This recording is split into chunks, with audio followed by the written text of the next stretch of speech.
Ассаламу алейкум ва рахматуллахи ва баракату. Бүгінгі тема ол сахар. Сахар ол мұсылмандардың, орада тұтқан мұсылмандардың ертеңгі ашы.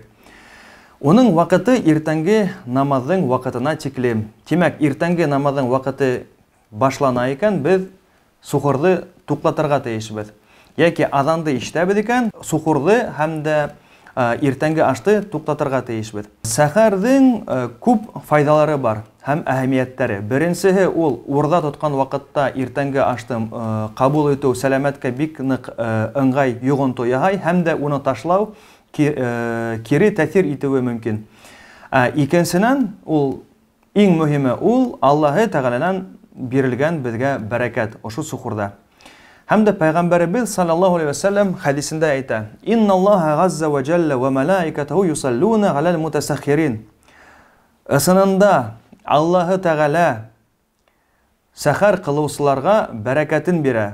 Уның фәрештәләре уларның эшләре уң булгандар өчен, демәк сахар кылучыларның эшләре уң булган өчен, улар өчен дуалар кыла ди.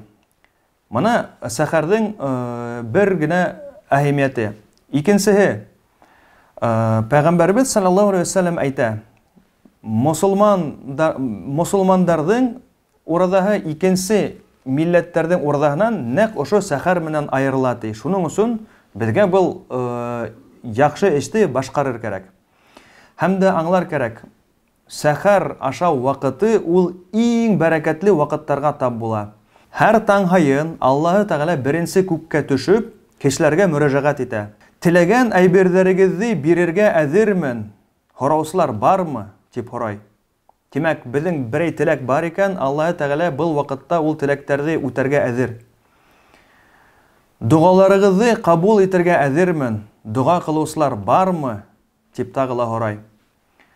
Һәм дә яман кылган кешеләр, гунах кылган кешеләр, һезне гафу итәргә әзермен.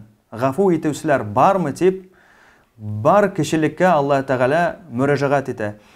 Һәм дә был бәрәкәтле вакыт нәкъ ошо сахар вакытына туры килә. Шуның өчен сахар вакыты ул бик бәрәкәтле вакытка тап була. Һәм дә инде Пәйгамбәрбезнең саллаллаһу алейхи ва саллямның сөннәтен үтәү була был сахар. Сөннәт ул нимә? Сөннәт ул Аллаһы Тәгаләгә якынаю бер юлы, ул Пәйгамбәрнең юлы. Һәм дә Аллаһы Тәгалә үзе Коръәндә булай дип әйтә: "Я Мухаммад әйт, кул ин кунтум тухиббуна Аллаһа фаттабигуни юхбибкумуллаһ ва ягфир лакум зунубакум валлаһу гафурур рахим." Я Мухаммад, мусулмандарга һәм кешеләргә әйт: "Әгәр дә һез минең мөхәббәтемне теләйсегез икән, тик теләйсегез икән, минең артымдан иярегез" ди. Әгәр дә кеше Аллаһ Тәгаләнең мөхәббәтен теләй икән, демәк ул Пәйгамбәр саллаллаһу алейхи ва саллям артыннан иярергә тиеш. Һәм шул сакта юхбибкумуллаһ, һәм Аллаһы Тәгалә кешеләрне яратыр. Демәк, без Пәйгамбәр саллаллаһу алейхи ва саллямның артыннан иярәбез икән, демәк Аллаһы Тәгалә безнең был эшләребез өчен безне ярата башлай. Һәм дә гунахтарыгызны юясакмын ди. Валлаһу гафурур рахим, һәм Аллаһы Тәгалә гафу итүче һәм дә мәрхәмәтле.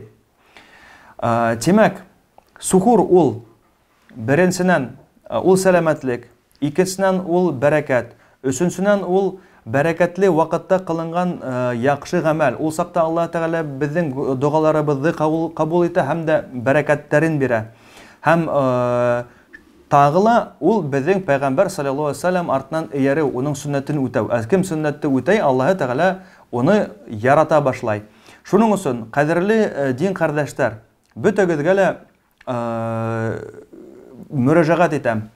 Сухур кылу ул мотлак түгел, әмма ул бик игелекле, бик бәрәкәтле, бик яхшылы бер гыйбадәттең бер төре. Шуның өчен изге Рамадан айында, изге ошондый вакыттар, бәрәкәтле вакыттарны бушка узгармайык, сухурларны кылайык һәм дә дугалар менән Аллаһы Тәгаләгә мөрәҗәгать итәйек. Барыгызга бәрәкәт теләйм. Ассаламу алейкум ва рахматуллахи ва баракатуh.